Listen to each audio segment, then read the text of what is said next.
Flying might be the safest way to travel, but have you ever wondered what happens behind the scenes to keep those planes in the sky? The truth is, the U.S. air traffic control system is running on borrowed time. Outdated technology, overworked controllers, and years of bureaucratic gridlock have left the system teetering on the edge. But now, thanks to Department of Transportation Secretary Sean Duffy, change is finally on the horizon, and not a moment too soon. Duffy is not mincing words. He has promised massive upgrades to the nation's air traffic control system within the next 18 months. And let us be honest, these upgrades are long overdue. Picture this. Critical flight data being tracked using paper strips and software that is older than some of the people flying the planes. Sounds unbelievable, right? Yet, that is the reality air traffic controllers face every single day. And here is the kicker, about half of these controllers are working 6 days a week, 10 hours a day. Exhausting does not even begin to cover it. No wonder the system is feeling the strain. According to the National Air Traffic Controllers Association, many control towers are critically understaffed, and the hiring process is not moving fast enough to catch up. It is not just a staffing issue.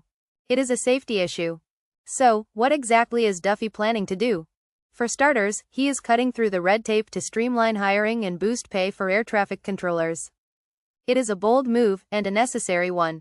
As Duffy himself put it, government takes 8, 10, 15 years to upgrade systems, and that is the enemy of progress. In other words, the old ways of doing things are not going to cut it anymore. But here is the thing, throwing money at the problem is not enough. Sure, emergency funding for system modernization and staffing is a good first step.